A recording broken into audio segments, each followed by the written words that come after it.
तस्य ज्ञानञ्जनशलाखया चक्षुरुन्मिलितं येन तस्मै श्रीगुरुवे नमः। श्रीचैतन्यमनोभीष्टं स्थापितं येन भूतले स्वयं रूप कदा मह्यं ददाति स्वपदान्तिकम्। वन्देऽहं श्रीगुरु श्रीयुतपदकमलं श्रीगुरून् वैष्णवांश्च श्रीरूपं साग्रजातां सहगना रघुनाथान्वितं तं सजीवं सावधूतं सावधूतं परिजनसहितं कृष्णचैतन्यदेवं श्रीराधा कृष्णपादां सहगना विशाखान्वितांश्च। हे कृष्ण करुणा सिंधु दीनबंधु जगतपते गोपेश गोपिकाकांत राधाकांत नमोस्तुते। तप्त कांचन गौरांगे राधे वृंदावनेश्वरी वृषभानुसुते देवी प्रणमामि हरिप्रिये। वाञ्छाकल्पतरुभ्यश्च कृपा सिन्धुभ्य एव च पतितानां पावनेभ्यो वैष्णवेभ्यो नमो नमः। जय श्री कृष्ण चैतन्य प्रभु नित्यानंद श्री अद्वैत गदाधर श्रीवासादि गौर भक्तवृंद। हरे कृष्णा कृष्णा कृष्णा हरे हरे, हरे राम राम राम हरे हरे।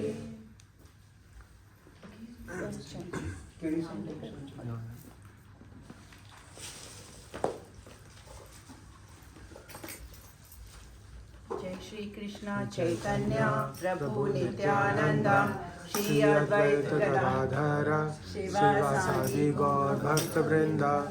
हरे कृष्णा कृष्णा कृष्णा हरे हरे, हरे राम राम राम हरे हरे। हरे कृष्णा कृष्णा कृष्णा हरे हरे, हरे राम राम राम हरे हरे।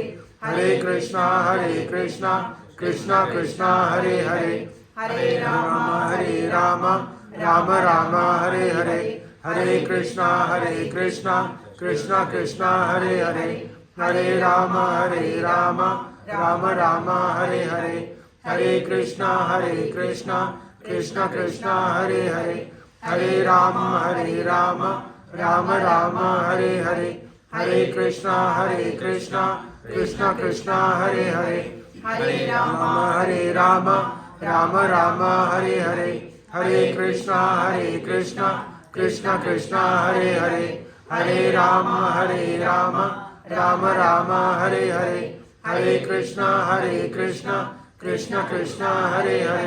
हरे राम राम राम हरे हरे।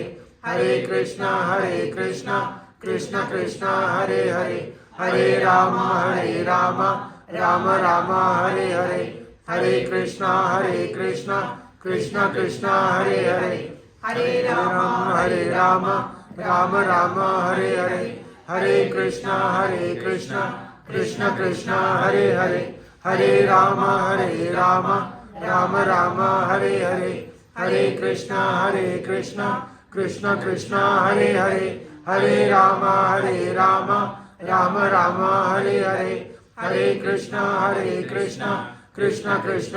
हरे हरे, हरे राम राम राम हरे हरे। हरे कृष्णा कृष्णा हरे हरे, हरे राम राम राम हरे हरे। हरे कृष्णा कृष्णा हरे हरे, हरे राम राम राम हरे हरे। हरे कृष्णा कृष्णा हरे हरे, हरे राम राम राम हरे हरे। हरे कृष्णा कृष्णा हरे हरे, हरे राम राम राम हरे हरे। हरे कृष्णा कृष्णा हरे हरे, हरे राम राम राम हरे हरे। हरे कृष्णा कृष्णा हरे हरे, हरे राम राम राम हरे हरे। हरे कृष्णा कृष्णा हरे हरे, हरे राम राम राम हरे हरे। हरे कृष्णा कृष्णा कृष्णा हरे हरे, हरे राम राम राम हरे हरे, हरे कृष्णा कृष्णा कृष्णा हरे हरे, हरे राम राम राम हरे हरे, हरे कृष्णा कृष्णा कृष्णा हरे हरे, हरे राम राम राम हरे हरे, हरे कृष्णा कृष्णा कृष्णा हरे हरे, हरे राम राम राम हरे हरे, हरे कृष्णा कृष्णा कृष्णा हरे हरे, हरे राम राम राम हरे हरे, हरे कृष्णा कृष्णा कृष्णा हरे हरे, हरे राम राम राम हरे हरे, हरे कृष्णा कृष्णा कृष्णा हरे हरे, हरे राम राम राम हरे हरे, हरे कृष्णा कृष्णा कृष्णा हरे हरे, हरे राम राम राम हरे हरे। जय श्री कृष्ण चैतन्य प्रभु नित्यानंद श्री अद्वैत गदाधर श्रीवासादि गौर भक्तवृंद।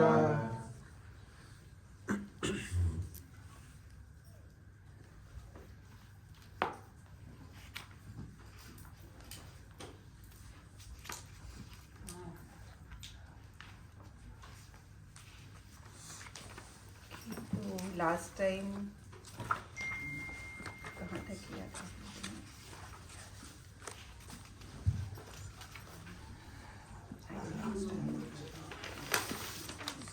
21, 22 सैन्य वहाँ तक हो गया था ना? 23 करना। 21,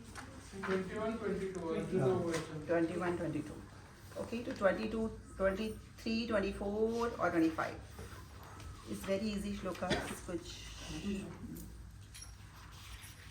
इसमें सच बहुत कुछ नहीं है, तो आज फटाफट हम इसको करके एंड देन आज हम बात करेंगे कौन सा मंथ चल रहा है। It's very special month is going on और एक बहुत स्पेशल फेस्टिवल आने वाला है, जगन्नाथ रथ यात्रा।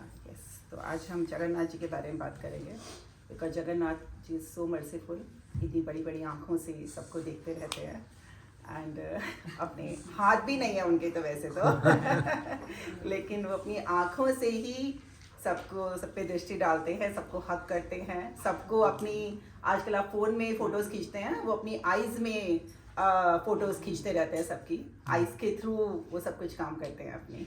तो जब जो जिस पे भी दृष्टि डालते हैं वो उनके आइज़ के थ्रू उनके हृदय में चले जाते हैं। उनके आई लैशेस भी नहीं है, आई लैशेस में तो वो ऐसे भी नहीं करते, चमकते भी नहीं है, आई लिड्स भी नहीं है, तो वो सिर्फ देखते रहते हैं सबको। तो that's why so merciful Jagannath ji. तो आज हम of course for YouTube, for Google, so many things सबको जगन्नाथ जी के बारे में पता है। तो टुडेज इंट्रोडक्शन क्लास ऑनली, तो थोड़ा मैं सीखूंगी आपसे जगन्नाथ जी के बारे में, जो मुझे पता हो मैं बताऊंगी, चलेगा? ठीक है। तो आज आप सब मुझे जगन्नाथ जी के बारे में ज़्यादा बताओगे क्योंकि माता जी कह रही हैं उन्होंने लास्ट टाइम बहुत अच्छे से तैयारी करी थी जगन्नाथ जी के बारे में। ओके, तो कौन श्लोका रीडिंग करेगा? 123 प्रभु आप करोगे? 123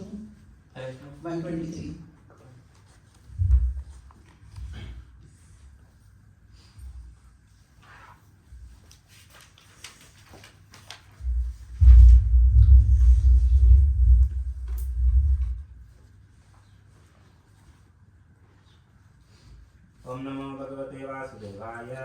ओम नमो भगवते वासुदेवाय। ओम नमो भगवते वासुदेवाय। ओम नमो भगवते वासुदेवाय। ओम नमो भगवते वासुदेवाय। ओम नमो भगवते वासुदेवाय। योत्स्यमानान् अवेक्षेऽहम्। योत्स्यमानान् अवेक्षेऽहम्। ययेते अत्र समागताः। ययेते अत्र समागताः। धातराष्ट्रस्य दुर्बुद्धे। धातराष्ट्रस्य दुर्बुद्धे।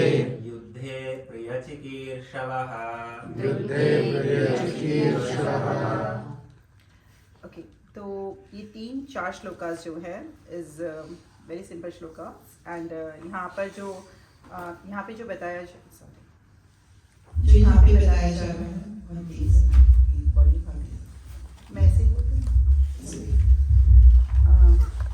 तो यहाँ पे जो बताया जा रहा है कि कैसे जब युद्ध यहाँ पे युद्ध से महानाम युद्ध करने वालों को अवेक्ष्य देखूं, तो कौन देखना चाहता है? अर्जुन देखना चाहता है। तो अर्जुन ने उससे पहले श्लोक में क्या बोला था कृष्णा को? सेना के बीच में जाके रथ, सेना के बीच में ले जाकर रथ को खड़ा करना। तो अब अर्जुन बोल रहे हैं यहाँ पर, मैं देखना चाहता हूँ। किसे देखना चाहता हूँ? धृतराष्ट्र से। तो धृतराष्ट्र से मतलब धृतराष्ट्र के पुत्रों को। और कौन से पुत्रों को देखना चाहता हूँ? दुर्बुद्धि, जो अपनी दुर्बुद्धि के कारण मुझसे यहाँ पर युद्ध करने के लिए आए हैं, इकट्ठे हुए हैं एक्चुअल में। तो मैं उन्हें देखना चाहता हूँ। तो क्यों यहाँ पे बोला गया है धृतराष्ट्र दुर्बुद्धे? क्योंकि वो राज के लालच में अंधा हो गया था। राज्य के लालच में अंधा हो गया था। पुत्र मोह, selfish for the welfare of his sons. He Okay. doesn't, as a king, he should place utmost importance on the future of the country. Exactly. But he is always on the side of his sons, and he doesn't even think whether they will be able to rule the country properly or not. Yeah. तो किसको पता है दुर्योधन का पहला नाम क्या था actual में? दुर्योधन नहीं था, सुयोधन था। और उसको जनरली जो वो थे उसके मामा कौन? शकुनी, वो सुयोधन ही बुलाते थे, दुर्योधन ही बुलाते थे। हमेशा सुयोधन उसको बोल के उसको करते थे। तो यहाँ पर बिल्कुल सही है, क्योंकि अटैचमेंट मोह के कारण यहाँ पर बोला गया धृतराष्ट्र, धृतराष्ट्र से दुर्बुद्धि, जो धृतराष्ट्र के पुत्र हैं जिनमें दुर्बुद्धि, मतलब और वो दुर्बुद्धि आई कैसे? अपने फादर के कारण, क्योंकि उन्होंने उसको बचपन से एक चीज सिखा रखी थी कि ये राज्य जो है वो तुम्हारा है। ठीक है, तो एक कहते हैं ना, जो हम बचपन से सीखते आते हैं या जो हमारी एक नेचर में डाल दिया जाता है, उसको निकालना बहुत मुश्किल होता है।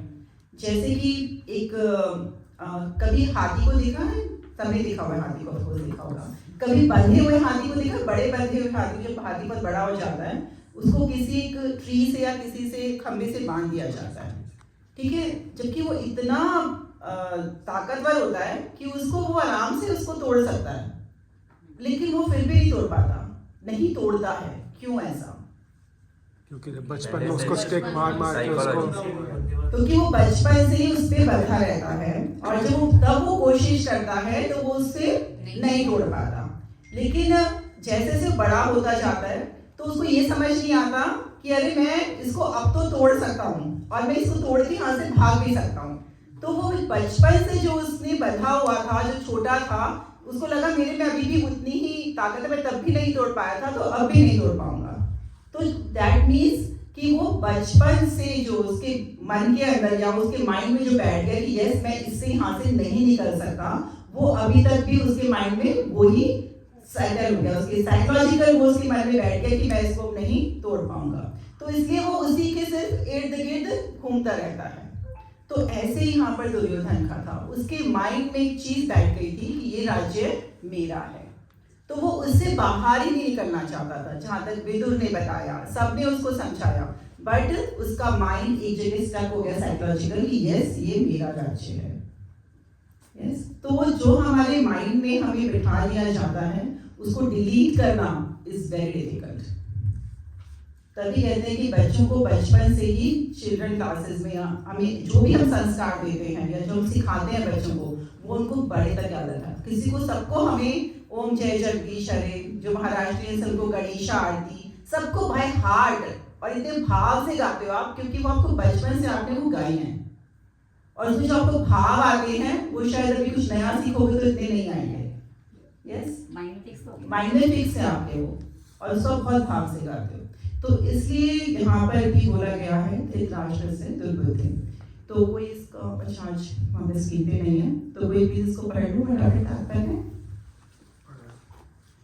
तात्पर्य श्रील प्रभुपाद जी के द्वारा श्रील प्रभुपाद जी की जय। यह सर्वविदित था कि दुर्योधन अपने पिता धृतराष्ट्र की साठगांठ से पापपूर्ण योजनाएं बनाकर पांडवों के राज्य को हड़पना चाहता था। अतः जिन समस्त लोगों ने दुर्योधन का पक्ष ग्रहण किया था वे उसी से समान धर्मा रहे होंगे। अर्जुन युद्ध प्रारंभ होने से के पूर्व यह तो जान ही लेना चाहता था कि कौन कौन से लोग आए हुए हैं, किंतु उनके समक्ष समझौता का प्रस्ताव रखने की उसकी कोई योजना नहीं थी। यह भी तथ्य था कि वह उनकी शक्ति का जिसका उसे सामना करना था अनुमान लगाने की दृष्टि से उसे देखना चाह रहा था। यद्यपि उसे अपनी विजय का विश्वास था क्योंकि कृष्ण उसके बगल में विराजमान थे। इस ओके सबको क्लियर? ओके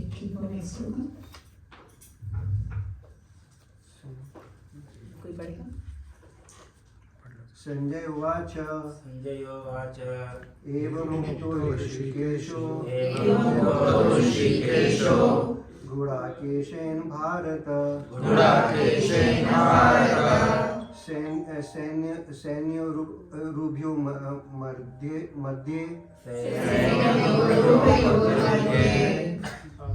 स्थापयित्वा रथोत्तमम्। तो यहाँ पे अब जब जो संजय जो देख रहा है जिसको दृष्टि व्यास जी के द्वारा दी गई है वो अब यहाँ पे बता रहे हैं कि एव मोक्तो ऋषिकेश। आपको ऋषिकेश का मतलब सबको पता है, यहाँ पर कई बार डिस्कस हो चुका है। गुड़ाकेश है, बड़ी मतलब गुड़ाकेश है। और गुड़ाकेश किसके लिए बोला गया है? कृष्णा के लिए? नींद को जीतता है उसको बोला। कृष्णा के लिए या अर्जुन के लिए? अर्जुन के लिए। अर्जुन के लिए। और क्या मतलब होता है गुड़ाकेश का? जो अपनी स्लीप के ऊपर कंट्रोल कर तो पाए। इसका मतलब यहाँ पे वो स्लीप के ऊपर कंट्रोल कर सकते थे अर्जुन?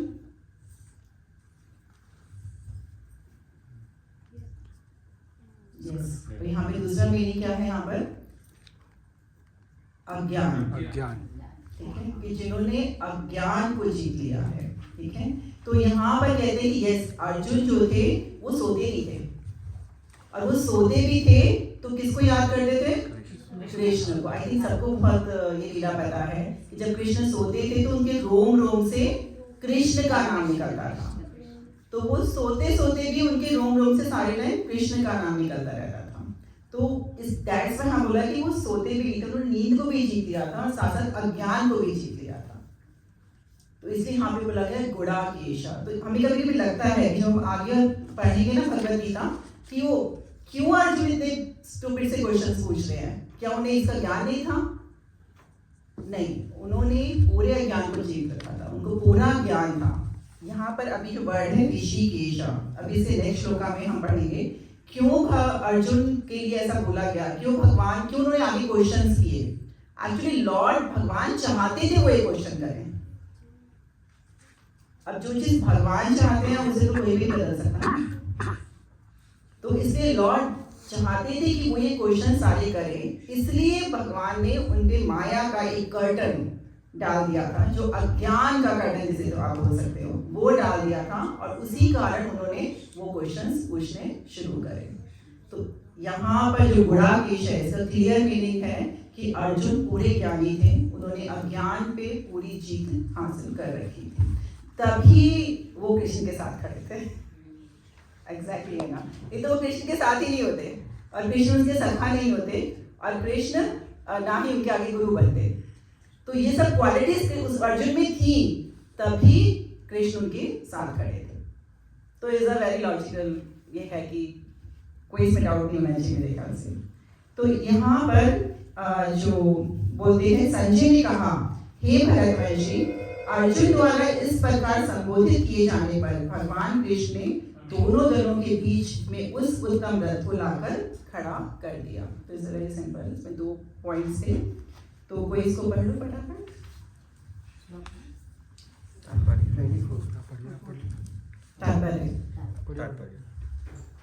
इस श्लोक में अर्जुन को गुड़ाकेश कहा गया है। गुड़ा का अर्थ है नींद, और जो नींद को जीत लेता है वह गुड़ाकेश है। नींद का अर्थ अज्ञान भी है, अतः अर्जुन ने कृष्ण की मित्रता के कारण नींद तथा अज्ञान दोनों पर विजय प्राप्त की थी। कृष्ण के भक्त के रूप में वह कृष्ण को क्षण भर भी नहीं भुला पाया, क्योंकि भक्त का स्वभाव ही ऐसा होता है। यहाँ तक कि चलते अथवा सोते हुए भी कृष्ण के नाम, रूप, गुणों तथा लीलाओं के चिंतन से मुक्त भक्त कभी मुक्त नहीं रह सकता। अतः कृष्ण का भक्त उनका निरंतर चिंतन करते हुए नींद तथा अज्ञान दोनों को जीत सकता है। इसी को कृष्ण भावामृत या समाधि कहते हैं। प्रत्येक जीव की इंद्रियों तथा मन के निर्देशन अर्थात ऋषिकेश के रूप में कृष्ण अर्जुन के मंतव्य को समझ गए कि वह क्यों सेनाओं के मध्य में रथ को खड़ा करवाना चाहता है। अतः उन्होंने वैसे ही किया और फिर वे इस प्रकार बोले। कि यहाँ पे एक वर्ड आया है समाधि। What do you mean by समाधि? समाधि का मतलब क्या होता है? जंगल में चले जाओ, वहाँ पे बैठ के तप करो, इज अ समाधि? Yes. समाधि। ध्यान में मग्न होना। ध्यान में मग्न होना कैसे? Without any distractions. हाँ? Without any distractions. Without any distraction. कौन सी distractions? Mind focus All the thoughts in the mind. Zero कर दो। That's it. Is it possible?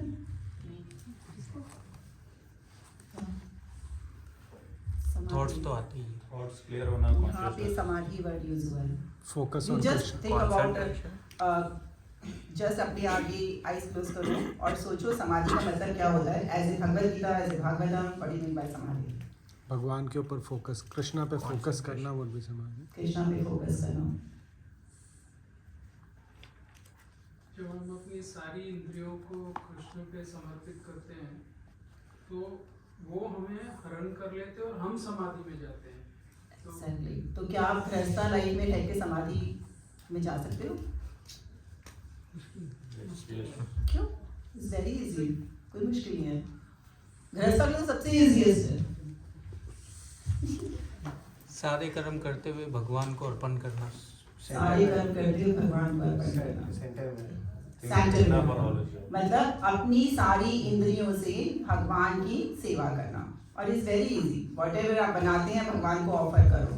हाथों का काम हो गया। डेली भगवान की पूजा करिए, डेली मंदिर को साफ करिए, डेली भगवद गीता भागवतम पढ़िए वाणी से अपनी। और जब भी आप प्रसाद बनाते हो राधा रानी का नाम लो कि कृष्ण के लिए बना रहे हैं और जो हमें ऑफर करे वो हम उसको आराम से प्रसाद के रूप में ग्रहण कर सकें। अपने पैरों से हॉलीडेज में धाम यात्रा तो अपनी सारी इंद्रियों को भगवान पे केंद्रित करते हुए अपनी ड्यूटीज को पूरे करते चले जाओ। दैट इज आल्सो कॉल्ड समाधि। तो मतलब सब कुछ भगवान को अर्पण कर दे, अपनी सारी इंद्रियों को भगवान पे लगाना। ये काम ब्रह्मा जी ने भी करा, ये काम व्यास देव जी ने भी करा, ठीक है। और ऐसे गृहस्था भी हम कर सकते हैं। समाधि का मतलब सिर्फ यही नहीं है कि तुम्हें सिर्फ वन में जाकर वहां बैठ जाओ और वहां मन नहीं लगे, फिर क्या फायदा। और इस कलयुग में इज नॉट पॉसिबल। तो जब ब्रह्मा जी को भी कुछ नहीं दिखाई दिया ऊपर, जब वो कमल के डाल पे आए, फिर दोबारा वो नीचे गए, उनको कुछ नहीं मिला, फिर वो ऊपर आए और उन्होंने फिर क्या उनको सुनाई दिया, तब सुनाई दिया और उन्होंने फिर ध्यान किया, इस पे अपनी सारी इंद्रियों को उस साउंड पे लगा दिया कि कहाँ से आवाज आ रही है, एंड फिर वो समाधि में। दैट मीन्स अपनी इंद्रियों को भगवान के भी लगाना, उनकी एवरीथिंग व्हाटएवर जो भी आप यहाँ कर रहे हो आज अपनी गृहस्था लाइफ में, सिर्फ उसको लॉर्ड को अर्पित करना है। सुबह और रात को सोने से पहले ये सोचना है कि मैंने आज कौन सा ऐसा कार्य किया है जो भगवान से रिलेटेड नहीं था। Tick mark in your diary. तो एक एक दिन रोज ये सोचते जाओगे तो रोज एक एक कट होता चला जाएगा कि यस मैंने आज ये भगवान से रिलेटेड काम नहीं किया। Of course, job is different. मैं उसमें क्वेश्चन कहूँगी 8 hours जॉब होती है, जैसे आई थिंक कौन से आचार्य बोलते हैं 8 hours अपने लिए जो तुम्हारी मॉर्निंग है, सोना है, सब कुछ 8 hours आपकी जॉब के लिए और 8 hours भगवान के लिए। लेकिन जब आप जॉब पे भी जाते हो तब आपके दिमाग में क्या होना चाहिए, यस आप कर रहे हो काम लेकिन आपके हृदय के अंदर भगवान होने चाहिए। जैसे अर्जुन जो थे वो सोते हुए भी उनके रोम से कृष्ण का नाम निकल। ऐसा नहीं कि उन्होंने ड्यूटीज पूरी नहीं करी, सारी ड्यूटीज पूरी करी, बट दे ऑलवेज उनके हृदय में, माइंड में कृष्ण घूमते थे। यस, तो वैसे ही होना चाहिए। और समाधि आप गृहस्थ लाइफ में भी आराम से समाधि में जा सकते हो। ओके, बिना टेंशन के। ओके, तो फटाफट नेक्स्ट श्लोक कर लें। भीष्म द्रोण प्रमुखतः सर्वेषां च महीक्षिताम् उवाच पार्थ पश्यैतान् समवेतान् कुरुनिति।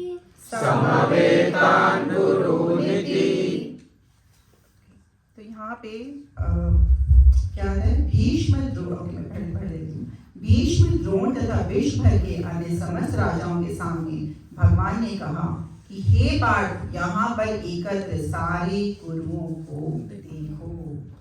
यहाँ से क्या शुरू हुआ, ट्विस्ट। यस, क्योंकि भगवान ने क्या करा, कहाँ लाके खड़ा करा रथ को, भीष्म और द्रोण के सामने। तो यहाँ से क्या पता चलता है, ऋषिकेश, कि भगवान कौन है, ऋषिकेश है। अर्जुन ने तो नहीं कहा था कि खाली भीष्म वही द्रोण और उनके सामने लाके रथ खड़ा करो, भगवान ने वहां लाके खड़ा करा खुद रथ, क्योंकि भगवान क्या चाहते थे कि वो उन्हें देखें और किसके अंदर आए, कंपैशन शुरू हो जाए उनके अंदर।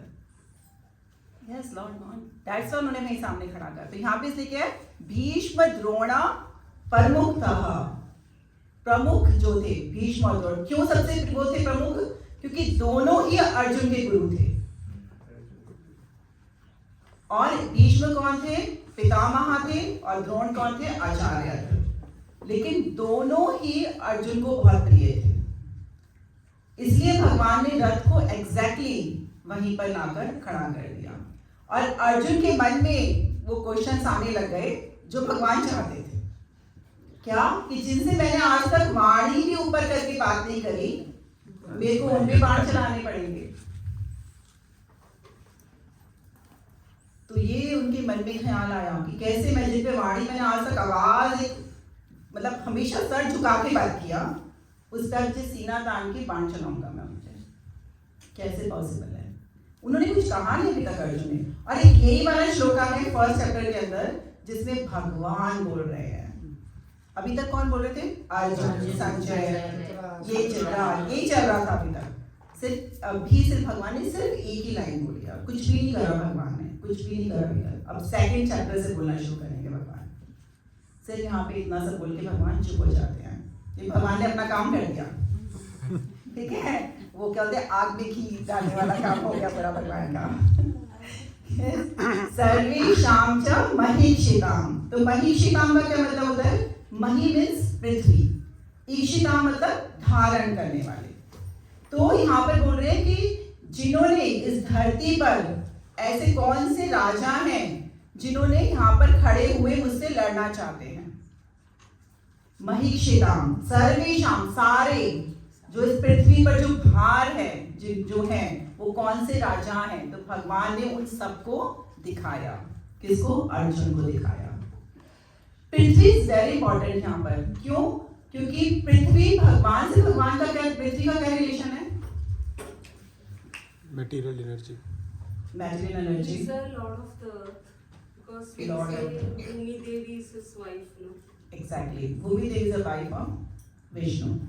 यस, और भूमि देवी जब भगवान ने अपना विराट रूप दिखाया था, तो भगवान के चरणों में से चरण जो है वो पृथ्वी कहलाई जाती है भगवान की। तो कहते हैं कि जब पृथ्वी पर इतना भार जब आ गया, इतने सारे राजाओं का भार, इसलिए भगवान ने स्पेशली दिखाया किसी, ये सब जो राजा हैं जो अधर्म के खिलाफ इस पृथ्वी पर भार बन के खड़े हुए हैं, इन सब राजाओं से तुम्हें युद्ध करना है। तो जब, इसीलिए जब पृथ्वी पर इतना भार आ गया, तो वो कहाँ गई पृथ्वी, किससे रिक्वेस्ट करने गई, ब्रह्मा जी से। किस रूप में गई, गाय के, गौ के रूप में गई। तो वो सब वहां पे पहले इंद्र के पास जाते हैं। इंद्र कहते हैं मेरी कोई पोजीशन नहीं है। फिर शिवा के पास जाते हैं, शिवा के पास से ब्रह्मा के पास जाते हैं एंड देन फिर क्षीरोदर्शन विष्णु के पास जाते हैं और वहाँ पे सारे प्रेयर्स करते हैं कि आप प्लीज यहाँ पे अवतरित हुए। दैट इज आगे डिफरेंट स्टोरी है कि उसके आगे कहाँ जाते हैं कभी और क्रिएशन के टाइम सुनेंगे। एक्चुअली वो सब मिलके नाव के थ्रू गोलोक जाते हैं, तब भगवान ब्रह्मा जी कृष्ण के उस स्वरूप को देखते हैं। Okay, that is creation part.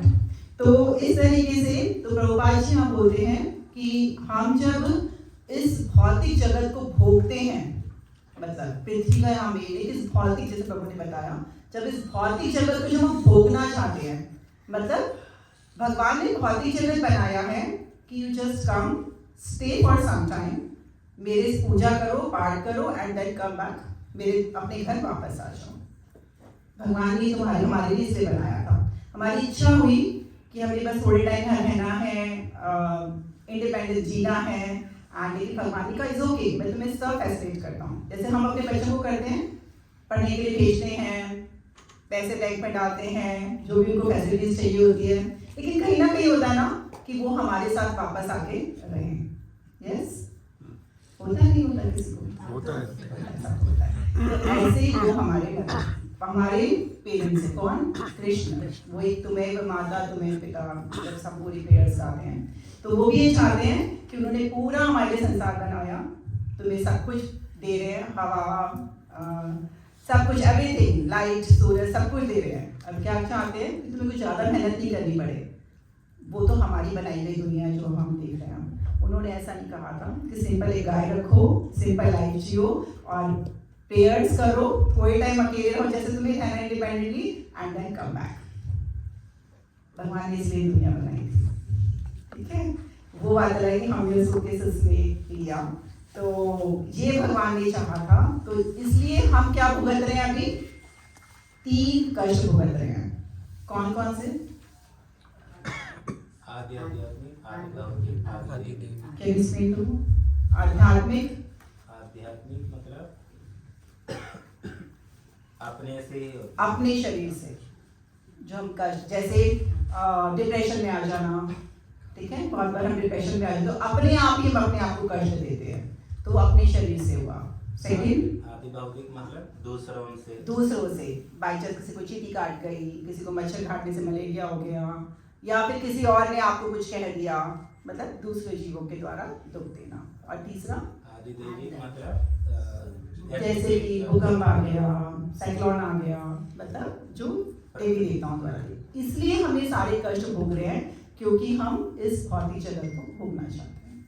Okay, तो that is a part of the महिषिता उवाच। भगवान बोले, पार्थ पश्चिता, लास्ट वर्ड इज अ कुरुनीति, मतलब कुरुन इति मतलब कुरु वंश के सारे सदस्य। तो भगवान ने फिर क्या दिखाया? पहले दिखाया भीष्म और द्रोण, फिर वहां पे जो सारे राजा खड़े थे, और फिर क्या बोले? जो जितने भी कुरु वंश हैं, वहां पे पता आपको कितनी पीढ़ियां थी वहां पर उस टाइम? कितनी पीढ़ियां थी जो युद्ध में कुरु वंश वाले लड़ रहे थे वहां पर? 5 पीढ़ियां। 5 पीढ़ियां वहां एट ए टाइम, उस टाइम वहां पे कुरुक्षेत्र में खड़ी थी। अब दिमाग लगाओ कौन कौन सी 5 पीढ़ियां? माता जी का फेस ऐसे पीछे समझ आ गया। तो पहले हमने पढ़ा था ना, सोमदत्त के फादर बहिष आया था ना, हाँ, बहालिका, ठीक है। फिर सोमदत्त और भीष्म, तो सोमदत्त के फादर पहले आ गए, फिर सोमदत्त आ गए, फिर सोमदत्त और भीष्म। भीष्म से नीचे कौन से आए?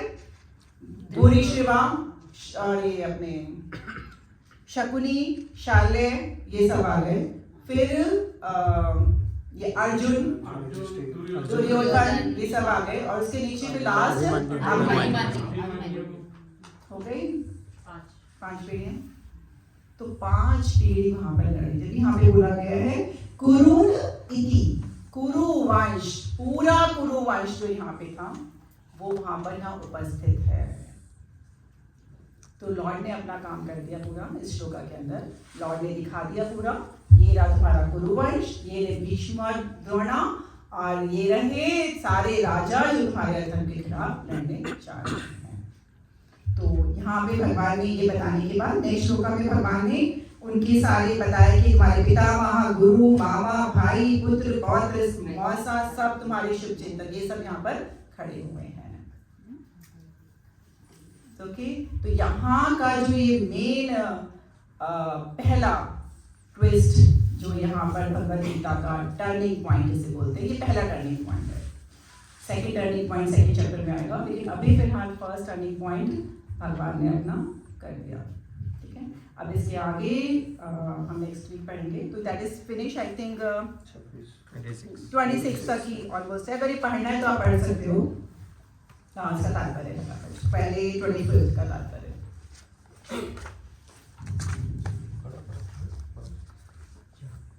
समस्त जीवों के परमात्मा रूप भगवान कृष्ण यह जानते थे कि अर्जुन के मन में क्या बीत रहा है। इसी प्रसंग में ऋषिकेश शब्द का प्रयोग सूचित करता है कि वे सब कुछ जानते थे। इसी प्रकार पार्थ शब्द अर्थात पुत्र या कुंती पुत्र भी अर्जुन के लिए प्रयुक्त होने के कारण महत्वपूर्ण है। मित्र के रूप में वे अर्जुन को बता देना चाहते थे कि चूंकि अर्जुन उनके पिता वसुदेव की बहन कुथा का पुत्र था, इसलिए उन्होंने अर्जुन का सारथी बनकर स्वीकार किया था।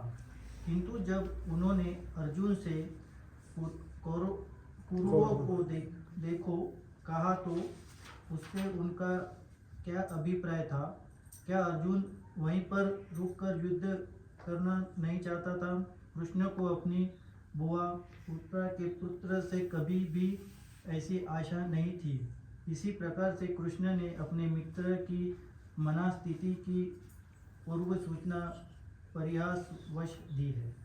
Yes, of course. तो यहाँ पर कृष्ण ने अपना काम करने के बाद अर्जुन के मन में क्या क्वेश्चंस आएंगे, अभी आगे क्या रीजंस देंगे वो नहीं युद्ध लड़ने के, वो सब अभी आगे यहाँ का मतलब ऑलमोस्ट एक part Bhagavad Gita first chapter का खत्म होता है। उसके बाद अब अर्जुन युद्ध ना करने के रीजंस बताएंगे अपने। इसलिए सबको यहाँ तक टर्निंग पॉइंट खत्म। ओके, तो नेक्स्ट टॉपिक आज का शरणागत। ओके, कोई यहाँ पे उड़ीसा से है? कोई नहीं।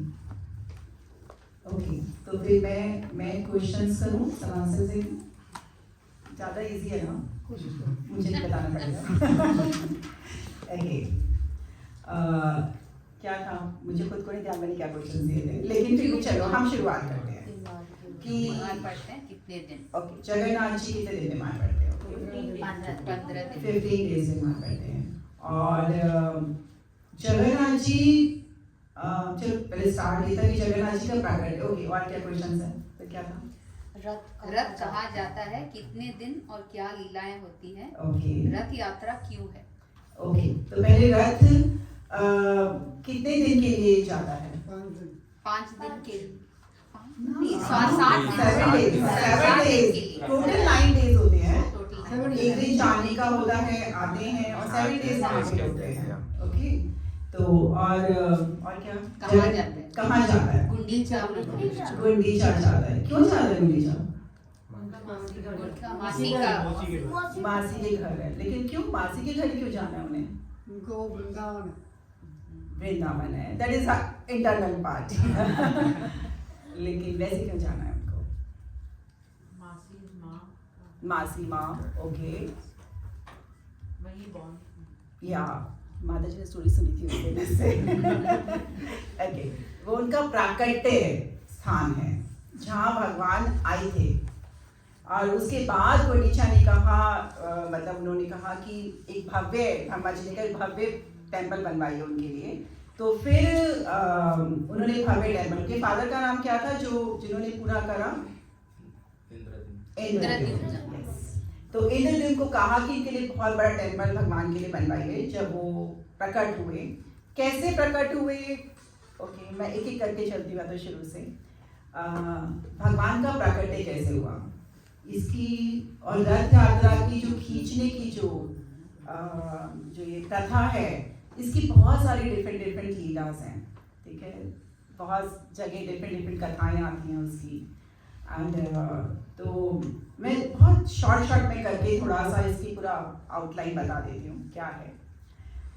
तो जगन्नाथ, ये सबको पता है कि जगन्नाथ जी के आज भी उनके हृदय है उनके, और जब भी भगवान की चेंज होती है, पूरी जो मूर्ति जब नई मूर्ति बनाई जाती है नव कलेवरम, तो उस समय पूरा सब ब्लैकआउट हो जाता है वहाँ पर। एंड उसको जहाँ तक कि जो उनके हृदय जिनके हाथ में होता है, जो मंडे होते हैं, वो भी उनकी आंखों में भी पट्टी बांध दी जाती है, और तब वो उनके हृदय वापस नए काष्ठ में डाला जाता है। ठीक है। जो जगन्नाथ जी हैं, जैसे प्रभु ने बताया कि उनकी आईलेट्स नहीं है, बड़ी बड़ी आंखें हैं, और वहाँ पे कोई अंदर कोई भी फॉरेनर नहीं जा सकता, कोई और ओनली सनातन धर्म के जो लोग हैं वही खाली वहाँ पर अंदर जा सकते हैं, और कोई नहीं जा सकता जाने। तो इसीलिए वन ऑफ द रीज़न कि जगन्नाथ जी बाहर आते हैं और अपने सबको दर्शन देते हैं। रथ पे आने का एक रीज़न ये है कि भगवान सबको दर्शन देने के लिए, जो अंदर भी भगवान के दर्शन करने नहीं जा सकता, गर्भगृह रह के बाहर कोई खड़ा नहीं हो सकता, एंटर नहीं कर सकता, उसको भी भगवान बाहर दर्शन देने के लिए आते हैं। जगन्नाथ जी का प्राकट्य कैसे हुआ, किसी को पता है? इंद्रदेव महाराज की कहानी है, तो लीला है एक। मैं बहुत शॉर्ट में करके सुनूंगी।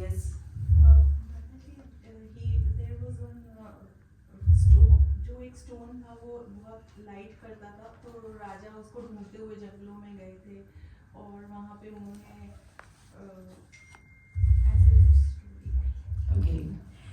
इंद्रद्युम्न राजा रहे हैं, और वो ब्रह्मा जी के 5th पीढ़ी के अंदर आई थिंक आते हैं वो, मतलब जो उनके पुत्र के पुत्र ऐसे करके इंद्रद्युम्न महाराज आते हैं।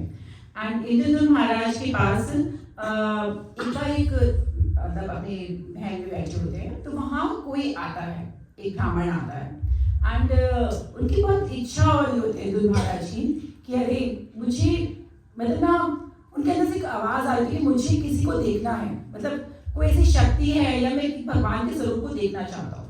तो वहाँ एक ब्राह्मण आते हैं और वो उन्हें पूरा बताते हैं कि एक जगह है जो नील माधव, जहाँ पे भगवान रहते हैं, बहुत सुंदर हैं, और फिर वो पूरा वहाँ का डिस्क्रिप्शन देते हैं कि वहाँ पे एक वट वृक्ष है, वहाँ पे रोहिणी कुंड है, वट वृक्ष के पास नीचे बैठो तो तुम्हारे सारे तुम्हारे पाप खत्म हो जाते हैं, रोहिणी कुंड में स्नान करो। वो बताते हैं कि मैं वहाँ रहा हूँ 1 ईयर तक, और मैंने देखा है कि कौवा वहाँ से जाता है, और जैसे ही वो उस पानी में से निकलता है वो पूरा वैकुंठ उसमें पहुँच 400 फॉर्म में चेंज हो जाता है, और वो भगवान के धाम चला जाता है। इस तरीके से बता जाता है, मतलब जैसे यहाँ पर अभी कृष्णा ने एक टर्निंग पॉइंट पे लाके खड़ा कर दिया ना अर्जुन को, और सब कुछ एक काम कर दिया, वैसे ही वो ब्राह्मण काम करता है। ब्राह्मण की बस उनके मन में इच्छा हुई और वो आए और ये सब बता के अलग ध्यान हो गए। अब कहा कि ढूंढो कहाँ पर है, सिर्फ प्योर डिस्क्रिप्शन ही दी, ये नहीं बताया कि है कहाँ वो, ये कुछ भी नहीं बताया। तो अब बड़े परेशान हो गए हमारे तो राजा जी, तो बोले कि क्या करें, मंत्री जी को बुलाया गया। तो मंत्री के भतीजे या बेटे समथिंग कोई विद्यापति एक होते हैं, विद्यापति को वो बुलाते हैं। वो बोलते हैं कि विद्यापति बहुत जगह घूमे हैं, मतलब बहुत पिलग्रिमेज गए हैं, ये पक्का पता लगा लेंगे कि कहाँ पर है। तो फिर वो बताते हैं कि हाँ मुझे थोड़ा सा आइडिया है कि ये उड़ीसा में कोई जगह है और वहाँ पर ये टेम्पल है। तो फिर वो विद्यापति काफ़ी लोगों को इकट्ठा करते हैं और अपने साथ कुछ लोगों को लेकर जानना शुरू करते हैं। सबसे अच्छी विद्यापति में क्या चीज़ थी, कोई बता सकता है? जब वो जा रहे थे तो उनके मन में क्या चल रहा था, और वो सेम चीज कृष्ण लीला में भी किसी के मन में चल रही थी जब वो कृष्ण को लेने जा रहे थे, अक्रूर। और यहाँ पर उनके मन में विद्यापति मन में क्या चल रहा था? सेम भगवान के दर्शन, क्योंकि वो कहते हैं उन्होंने सुना, वहां जब बैठे थे ना तो जो ब्राह्मण बता रहा था वो सुन रहे थे सब विद्यापति भी। तो विद्यापति के मन में सिर्फ एक यही था कि ओ मैं कितना भाग्यशाली हूँ कि इतने सारे उसमें से मुझे चुना गया और मैं भगवान के दर्शन कर पाऊंगा। तो उनके पूरे राज पे सिर्फ एक ही चीज थी क्या कि मैं को भगवान के दर्शन करने हैं, मैं भगवान को सेवा कर पाऊंगा, दैट इज कॉल्ड समाधि। यस, कि आप भगवान के बारे में सिर्फ सोचते हुए जा रहे हो और कुछ आपके दिमाग में नहीं है। तो वो सिर्फ ऐसे रथ पे जा रहे थे और ऐसे करते करते करते इनफैक्ट वो पहले भुवनेश्वर पहुंचे, भुवनेश्वर में उन्होंने शिव जी के दर्शन किए, उसके बाद वो चलते गए और एक जगह बहुत ही घना जंगल था, वहां पर वो पहुंचते हैं और वहां पे बहुत थक जाते हैं क्योंकि इतना घना जंगल होता है कि उनको आगे तक का दिख भी नहीं रहा होता और वो वहां पे पेड़ के नीचे आराम करने बैठ जाते हैं। Just very short story, it's a very long story actual में। फिर वो वहां पे जब लेटे होते हैं तो उनको कुछ आवाजें सुनाई देती हैं और वहां पे क्या आवाजें होती हैं कि कोई भगवान की कथाएं गा रहा है। फिर वो उस साउंड को सुनते सुनते उसका पीछा करते हैं और वहां पे देखते हैं कि कौन है, भील लोग, जैसे वो होते हैं ना बंजारे जो बोलते हैं वहां पे, तो वो वहां पे होते हैं और वो भगवान की कथाएं गा रहे होते हैं। तो उनको बड़ा अच्छा लगता है, वो वहां बैठ जाते हैं, भगवान की कथाएं सुनते हैं बैठ के। फिर वो देखते हैं कि कोई एक आ रहा है, कौन है, उसका नाम है विश्वासु। वो वहां से कोई आया और उसने उनको बहुत प्रसाद सबको डिस्ट्रीब्यूट करा और उसके फेस पे बहुत तेज था। तो जब वो जो विश्वास होते हैं वो उनको भी प्रसाद हम सर्व करते हैं और बोलते हैं कि आप खाइए, आप थके हुए होंगे। तो वो बोलता है कि आप कहाँ से आए हैं, और जब वो प्रसाद खाता है कहते हैं ये प्रसाद कोई नॉर्मल प्रसाद नहीं है, इसमें एक अलग टेस्ट है और बहुत ज्यादा टेस्टी है, ऐसा लगता है स्वर्ग के लोगों ने इसको बनाया हो। जैसे वो ऐसे बोलता है तो विश्वास बोलता है आप कौन हैं। तो विद्यापति पूरी कथा सुनाता है कि मुझे किसने भेजा है और मैं ऐसे ऐसे नीलमाधव को देखने आया हूँ और सब कुछ। तो सारे लोग बोलते हैं विश्वासु तो वहीं से आए हैं। तो फिर वो विश्वासु से कहते हैं कि आप मुझे नीलमाधव के प्लीज दर्शन करवा दीजिए। फिर बोलता है आपने बिल्कुल सही पहचाना, क्योंकि जो ये प्रसाद है ये स्वर्ग के लोग वहां पर आते हैं और डेली भगवान को वहां प्रसाद मतलब ये भोग ऑफर करते हैं और वो ही भोग में लाकर सबको यहाँ बांटता हूँ। एंड इस तरह के कई वर्जन है इस स्टोरी के कि वो उनकी बेटी से मिलता है, कई जगह ये वर्जन है, कई जगह ऐसा है कि वो डायरेक्टली विश्वासु के साथ चला जाता है। तो 2-3 version of this Leela, may be मुझे नहीं पता किसने क्या उनसे वर्जन सुना है। तो फिर वो विश्वासु के साथ नीलमाधव की तरफ चला जाता है। एंड जब वो नीलमाधव ऊपर जाते हैं तो वो नीलमाधव के एक्चुअली में दर्शन करते हैं। कौन? विद्यापति। आज जब नीलमाधव के दर्शन कर लेते हैं, वहाँ पे वो देखते हैं वट वृक्ष है, रोहिणी कुंड है, एंड वो दर्शन करके बहुत खुश होते हैं कि मुझे अब मैं जाके अपने, और एक्चुअली वो खुश भी होते हैं दुखी भी होते हैं। खुश इसलिए होते हैं कि उन्होंने नीलमाधव के दर्शन कर लिए होते हैं, दुखी इसलिए होते हैं क्योंकि उनको वहां से वापस जाना होता है इंद्रदेव के पास। कहते हैं मेरे को यहाँ से जाना ही नहीं है अब, कि जिसने नीलमाधव के दर्शन कर लिए हो वो क्यों जाना चाहेगा, जिसने भगवान के दर्शन कर लिए हो। तो वो बिल्कुल जाने नहीं चाहते थे वहां से, लेकिन उन्हें जाना था। एंड फिर वो वहां से कहते हैं ठीक है मैं भगवान को बताऊंगा।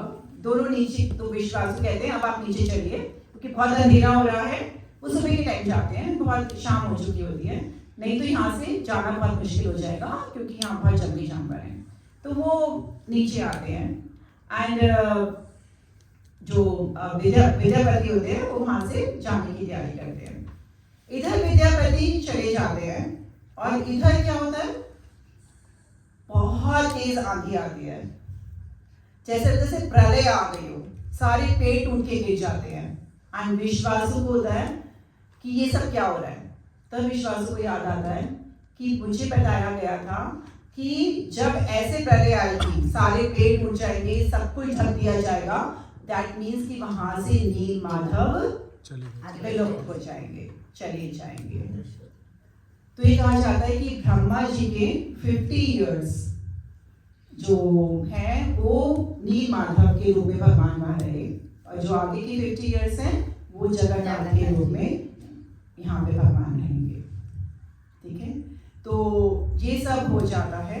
एंड तब एक्चुअल में विद्यापति वहाँ जाते हैं, सब कहानी सुनाते हैं एंड इंद्रदेव महाराज यहाँ पे आते हैं उससे पीछे बहुत सारी कथाएं हैं कि नारद मुनि भी वहाँ पे आते हैं इंद्रद्युम्न के पास और वो भी साथ में चलते हैं उनके। एंड जब वो यहाँ पहुँचते हैं तो उन्हें पता चलता है कि नील माधव, विद्यापति को पता चल जाता है कि नील माधव यहाँ से जा चुके हैं। लेकिन वो बोलते हैं विश्वासु कि अभी तुम बताना मत। नारद मुनि बोलते हैं कि आप उन्हें बताइएगा मत अभी, नहीं तो बहुत दुखी हो जाएंगे इंद्रद्युम्न महाराज। फिर जब वो ऊपर चढ़ने लगते हैं तो फिर उनको धीरे धीरे बताते हैं कि आपको वहाँ पे उनके दर्शन नहीं होंगे। एंड इंद्रद्युम्न महाराज बहुत दुखी होते हैं। एंड फिर उनके स्वप्न में नारद मुनि बहुत बड़ी ढांढस समझाते हैं कि आप टेंशन मत लो, भगवान आएंगे। एंड उनके स्वप्न में फिर भगवान आते हैं और वो बोलते हैं कि मेरा ये वाला जो टाइम था वो पूरा हो गया है, अब जो मैं हूँ जगन्नाथ के रूप में, मतलब काश दारू ब्रह्म के रूप में प्रकट होगा। दारू मीन्स काष्ठ। तो अब तुम जब दक्षिण की साइड जाओगे तो तुम्हें काष्ठ मिलेगी जिसमें मेरे चिन्ह बने होंगे, मतलब तिलक और वो लोटस, शंख, ये सब बना होगा। उसको तुम लेना और 15 दिन वेट करना। उसके बाद एक ब्राह्मण आएगा, वो उसको पूरा आकार देगा। And that is none other than Vishwakarma. तो बट वो तुम पूरा मेरे को आकार देगा और जो मेरा रूप होगा उसकी ही पूजा होगी। सेम ऐसा ही होता है, विश्वकर्मा आते हैं, वो काष्ठ पूरा चेंज करते हैं और उसको एक इंस्ट्रक्शन होती है कि कोई इस कमरे के अंदर एंटर नहीं करेगा। अगर तुमने कमरे में एंटर किया तो मैं अंदर ध्यान हो जाऊंगा और जो ये मूर्तियां हैं जैसी हैं वैसी बनी रहेंगी। और यही होता है कि इंद्रद्युम्न महाराज वेट करते हैं 14 दिन तक, 15 दिन तक, मगर वेट करते रहते हैं। मगर आफ्टर दैट उनको आवाज़ें आनी बंद हो जाती है। और उनकी वाइफ भी कहते हैं गुंडीचा कि भाई वो इतने 15 दिन से उन्होंने कुछ खाया भी नहीं है, वो कहीं मर तो नहीं गए हैं कुछ अंदर, आप देखो नॉक करके, खोल के देखो। लेकिन इंद्रद्युम्न महाराज बहुत कश्मकश में होते हैं, बट एट द एंड वो दरवाज़ा खोल देते हैं और वो देखते हैं कि जो भगवान की मूर्ति है वो बिना हाथ की, बिना पैर की, बिना आइज की, मतलब सॉरी बिना आईलिड्स की, ऐसे अधूरी हैं। तो उनको लगता है कि अधूरी मूर्तियां हैं।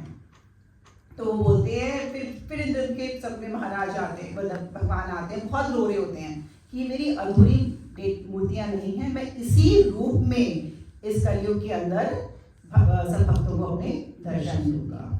तो भगवान जगन्नाथ, सुभद्रा, बलदेव और सुदर्शन चक्र के रूप में भगवान आज भी उड़ीसा में विराजमान है। उसकी आगे की लीला ये है कि जब रिलेटिव्स आ जाते हैं, जब मंदिर बन जाता है, तो इंद्रद्युम्न महाराज ब्रह्मा जी को बुलाने जाते हैं ऊपर। एंड जब ब्रह्मा जी बहुत बिजी होते हैं किसी काम के अंदर, और तो पता चलता है कि जब तक वो वहाँ पर खड़े थे और जब तक ब्रह्मा जी बाहर आते हैं पूरा एक कल्प निकल चुका होता है। क्योंकि वहाँ के तो एक सेकंड मतलब पता नहीं कितने थाउजेंड्स ईयर्स यहाँ के निकल जाते हैं, हमारे यहाँ के, तो पूरा कल्प निकल गया होता है। तो ब्रह्मा जी बोलते हैं अब तुम नीचे जाओगे ना तो ना तुम्हें वो मंदिर मिलने वाला है ना कुछ होने वाला है। वो नीचे आते हैं और जो भी उस टाइम राजा होता है, वो मंदिर बहुत नीचे दबा हुआ होता है, उसकी पूरी खोज की जाती है, उस मंदिर को दोबारा बनाया जाता है और भगवान को उसमें स्थापित किया जाता है। Is a very long story, but बहुत मैंने कट करके लीला सुनाई है। तो इस तरीके से जगन्नाथ जी वहाँ पे स्थापित हो जाते हैं। तो फिर गुंडीचा कहती हैं जब भगवान जी पूरे जब मंदिर बन रहा होता है कि भाई आप उस मंदिर में चले जाओगे तो फिर मेरे पास कैसे रहोगे। और इंद्रद्युम्न महाराज और गुंडीचा की कोई पुत्र नहीं होता, मतलब कोई संतान नहीं होती है। तो वो कहते हैं कि भगवान आज से आप ही हमारे संतान हो। तो भगवान उन्हें प्रॉमिस करते हैं, सेकेंड रीजन, तो भगवान उन्हें प्रॉमिस करते हैं कि मैं हर साल 7 डेज के लिए मैं यहाँ पर आपके यहाँ पर आऊँगा। तो इसलिए वो अपनी मासी या माँ के घर 7 डेज के लिए जाते हैं। थर्ड रीजन आता है कि जब वो बीमार पड़ते हैं, या एग्जैक्टली तो वो उनका एक्चुअल में जिस दिन वो स्नान होता है उनका प्राकट्य दिवस होता है। तो इसलिए जब कहते हैं जब बच्चा आता है प्राकट्य दिवस होता है तो उनको 108 कलश से स्नान करवाया जाता है, जिसमें कि 35 कलश से जगन्नाथ जी को स्नान करवाते हैं। आई थिंक 33 कलश से सुभद्रा जी को, नहीं बलराम जी को, 23 कलश से सुभद्रा जी को और 18 कलश से सुदर्शन चक्र को, ऐसे करके उनको पूरा स्नान करवाया जाता है। अब भगवान जी का प्राकट्य दिवस है, इतने सारे स्नान कर लेते हैं, वो भी इतनी गर्मी धूप के अंदर खड़े होकर, तो नेचुरली है कि बीमार पड़ जाएंगे क्योंकि भगवान मानव लीला कर रहे हैं अभी, ठीक है, तो नेचुरली है भगवान बीमार पड़ेंगे ना। तो आप भी धूप में खड़े होगे, इतने सारा स्नान करोगे तो बीमार पड़ोगे ना। तो भगवान जी बीमार पड़ जाते हैं और भगवान को एक अंदर स्पेशल गर्भगृह के अंदर लेके जाया जाता है और इसको बोला जाता है अनवसर। अनवसर मतलब अवसर नहीं मिलेगा, क्या? दर्शन करने का भगवान का। दैट इज 15 डेज भगवान का प्राइवेट टाइम होता है। ऑफ कोर्स उस दिन प्रभु ने 3 रीजन दिए थे सैटरडे मंगला आरती के अंदर, जो प्रभु आए थे कि क्यों भगवान अंदर कक्ष में रीजन है। ऑलवेज 2 महीने की छुट्टियों में आप कहाँ जाते हो? मामी के घर, और दैट इज प्राइवेट टाइम, अपनी वाइफ के साथ कहीं घूमने जाते हो कई स्टेशंस कहीं पर भी सब जाते हैं। तो लक्ष्मी जी भी बहुत परेशान थी जगन्नाथ जी से, कभी सोते नहीं थे क्योंकि जगन्नाथ टेम्पल बंद ही नहीं होता है एक्चुअल में, हार्डली 1 घंटा या 2 घंटे हार्डली बंद होता है, और उसमें भी सारे देवी देवता वहां पर पूजा करते हैं, कहते हैं आकर अंदर। तो इसलिए भगवान को लक्ष्मी जी के लिए टाइम ही नहीं होता है। जब देखो सारे भक्ति उनके दर्शन करते रहते हैं, उनको खाना प्रसादम, जब तक कहते हैं भगवान का एक पूरा नहीं होता, लास्ट डाइट अंदर भी नहीं जाती, उससे पहले भगवान जी को दूसरा भोग आ जाता है। सूखता नहीं है मतलब भगवान का मुंह, उससे पहले भोग आ जाता है भगवान का। तो ये 15 डेज 3 रीजन वो बता रहे थे वहाँ प्रभु, लक्ष्मी जी को टाइम नहीं दे पाते हैं, तो लक्ष्मी जी के पास द बेस्ट टाइम 15 डेज, कोई भक्त नहीं आता है, कोई मिलने नहीं आता है, सब दरवाजे बंद होते हैं। दूसरा रीजन कि ऑफ कोर्स भगवान को नहलाया जाता है तो बीमार होते हैं, और एकादशी का उन्होंने बताया था कि भगवान क्योंकि इतना खाते हैं, इतने 8 टाइम 10 उनको भूख लगता रहता है, तो भगवान के पेट को रेस्ट चाहिए होता है, तो इसलिए वो फॉर 15 डेज एकादशी के फास्ट पे चले जाते हैं मतलब सिर्फ काढ़ा पीते हैं, ऐसे सब करते हैं। और भगवान को एक स्पेशल काढ़ा बना के पिलाया जाता है, जो कि what's the name of that? Kanji. नहीं 5th डे कौन सी लीला होती है भगवान जी की? हीरा पंचमी। वो जो काढ़ा है वो हीरा पंचमी वाले दिन बहुत सारे फ्लावर्स से और कुछ बहुत सारे जड़ी बूटियों से एक मटके के अंदर रखा जाता है, और वो मटके को मिट्टी के अंदर गोल रख दिया जाता है, और उस पे जैसे हम बिरयानी के ऊपर वो सील नहीं लगा देते, तो पूरा सील बंद करके उसको रख दिया जाता है। और 1 साल बाद वो वाली जो मेडिसिन है वो भगवान जी को पिलाई जाती है, या ऑयल से उसका पूरा मसाज करते हैं, उसकी जो भी होती है वो औषधि भी यूज की जाती है जगन्नाथ बलदेव सुभद्रा के लिए। और फिर दोबारा एवरी उस दिन 5th डे ये पूरा रख के उसको अंदर रख देते हैं, उसको नेक्स्ट ईयर यूज करते हैं। ये मतलब उसको प्रोसेस को बनने में पूरा 1 ईयर वो लगता है, और उसमें कुछ ऐसी गुड्स यूज की जाती है कि वो खराब नहीं होता और कुछ भी नहीं होता, उसको प्रोसेस होने में वो नेचुरल चीजें, मतलब उसमें कहने का मतलब ये जो काढ़ा है या वो है, हम कहते हैं मेडिसिन खिला देते हैं, नॉट इज अ मेडिसिन, वो स्पेशल टाइप ऑफ काढ़ास और ये सब भगवान को 15 डेज खिलाया जाता है। Very light food, natural. जब बीमार पड़ते हैं जो हम बिल्कुल हल्की चीजें खाते हैं, भगवान को बिल्कुल वैसे ही रखा जाता है। और जब भगवान थोड़े ठीक होने लगते हैं 8-9 डेज, तो कहते हैं उनको हल्का सा उठाया जाता है बकायदा, मतलब उनके बिस्तर लगाए जाते हैं, भगवान जब बीमार होते हैं उनको हल्का सा उठा के बिठाया जाता है 9th-10th डे, और फिर उनको थोड़ा सा सॉलिड फूड देना शुरू किया जाता है, बिल्कुल जैसे एक बच्चे। एक्चुअली हमसे कुछ नहीं, यहाँ से कुछ नहीं गया, सब लोगों ने वहाँ से सीखा है, जो आयुर्वेद भी आया वहीं से आया है कि 3 दिन यदि कुछ नहीं खाओगे तो बॉडी अपने आप हील करने लग जाती है। तो वो सब जगन्नाथ जी ने सिखाया है कि देखो पहले लिक्विड पे रहो, फिर जब 8-10 दिन बाद बॉडी बिल्कुल ठीक हुई तो थोड़ा सा सॉलिड खाना शुरू करो, और जब मैं बिल्कुल ठीक हो जाता हूँ तो फिर क्या होता है भगवान का क्या होता है, नहीं भोग नहीं लगता, उससे पहले भगवान जी को क्या करा जाता है, तैयार किया जाता है। जब तुम बीमार होके उठते हो तो क्या होता है, फेस बड़ा अजीब सा हो जाता है, पीला पीला सा फेस, बहुत वीक हो जाते हो, तो फिर क्या होता है, भगवान जी का श्रृंगार किया जाता है। और नेत्रों को सबसे पहले सजाया जाता है और उनके तुलसी लीफ से, तुलसी की डंडी से उनकी एक आंख साइड दाईं आंख में शहद से उनके नीचे पहले आईज को ऐसे पूरा करते हैं और बाएं आंख में घी से पूरा उनकी वो बनाए जाते हैं, मतलब उनको पूरा चिकना हल्का सा किया जाता है क्योंकि बहुत भगवान बीमार होके चुके होते हैं। और फिर उनके काजल से पूरी उनकी आईज बनाई जाती हैं, तो पूरा उनका श्रृंगार होता है। क्यों? क्योंकि उनको बाहर रथ पे आना होता है। तो जिस दिन भगवान ठीक होते हैं उस दिन सुबह ये इनका पूरा एक दिन पहले पूरा श्रृंगार होता है उनका, क्योंकि भगवान ने जब पानी गिरा तो बहुत नेचुरल कलर से उनका पूरे बॉडी पर करते हैं तो खराब हो जाते हैं, तो उनका पूरा नया श्रृंगार उस दिन होता है और तब भगवान बाहर निकलते हैं और उसके बाद भगवान को भोग लगाया जाता है अच्छे से और फिर भगवान बाहर आते हैं झूमते हुए अपने बस्ती में, भगवान बाहर आते हैं। ठीक है, तो भगवान की बहुत सारी लीलाएं हैं, आई थिंक 9 बजे हैं, बहुत एक्चुअली सिर्फ एक ही खत्म हुआ पाठ, लेकिन उसके बाद उससे पहले जब भगवान की स्नान यात्रा होती है, भगवान के अराउंड 32 वेशास हैं, मतलब डिफरेंट टाइप ऑफ ड्रेसेस, 20 बहुत कॉमन है उसमें। ठीक है, तो भगवान के वेशास मतलब जैसे गज वेश, सोना वेश is very common two names, but उसके अलावा सादा वेश जो भगवान डेली से पहनते हैं। जब भगवान खाना खाते हैं उस टाइम भगवान का डिफरेंट वेश होता है। ठीक है, जब भगवान की 8 घंटे बाद आरती होती है उस टाइम डिफरेंट वेश होता है। तो ऐसे करके भगवान के डिफरेंट टाइप्स ऑफ वेशास फुल ईयर में भगवान को पहनाए जाते हैं। एक बार भगवान कृष्ण बलराम के वेश में भी आते हैं, एक बार भगवान कालिया वाली लीला के वेश में भी आते हैं।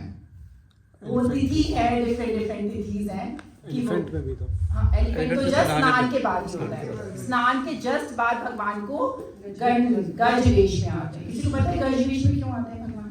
ये तो बहुत स्मॉल स्टोरी है, कोई पता है तो माता जी आप बताना चाहोगे? नादिया यस, भक्त के सुनाओ जल्दी से। गजेंद्र मोक्ष, यस फटाफट, क्या भक्त का नाम था? दक्षिण भारत सहित यस बाबू, माता जी आप बताना चाहोगे? नहीं, मुझे बताना। ओके, किसने होमवर्क है तो? ओके, गजवेश की बहुत स्मॉल सी स्टोरी है। एक गणपति करके एक भक्त था एंड वो गणेश को बहुत मानता था एंड वो पूरे 4 धाम की यात्रा के लिए निकला हुआ था, डिफरेंट जगह जाता था, जहाँ पर भी होता था वो गणेश जी को जरूर दर्शन करता था। तो जब वो पुरी पहुंचा उस टाइम वहाँ स्नान यात्रा चल रही थी और वो राजा के पास मिलता है, काफी अच्छा भक्त होता है, माना हुआ होता है, काफी रिच भी होता है। तो राजा कहते हैं भाई आज तो जगन्नाथपुरी जी में जगन्नाथ जी की रथ वो है, स्नान यात्रा है, चलो दर्शन करने चलते हैं। कहते नहीं, मैं तो अपने भगवान को सिर्फ गणपति रूप में ही देखता हूँ। लेकिन तुम 4 धाम की यात्रा के लिए निकले हुए हो भाई, तो एटलीस्ट अब तो इतना स्नान यात्रा के लिए तो लोग इतने नीचे खड़े होकर कितने घंटों इंतजार करते हैं, तो तुम भी दर्शन के लिए चलो। लेकिन उसके मन में ना गणपति ही घूम रहे थे, वो बहुत फोर्स करते हैं तो वो दर्शन के लिए चल पड़ते हैं, भाई चलो भाई दर्शन करने चलते हैं। तो क्योंकि उनके मन में बहुत शुद्ध भक्त थे, ये नहीं कहना चाहिए कि भाई शुद्ध भक्त नहीं थे, भगवान को बहुत अच्छे से मानते, लेकिन उनके मन में बस एक गणपति का था।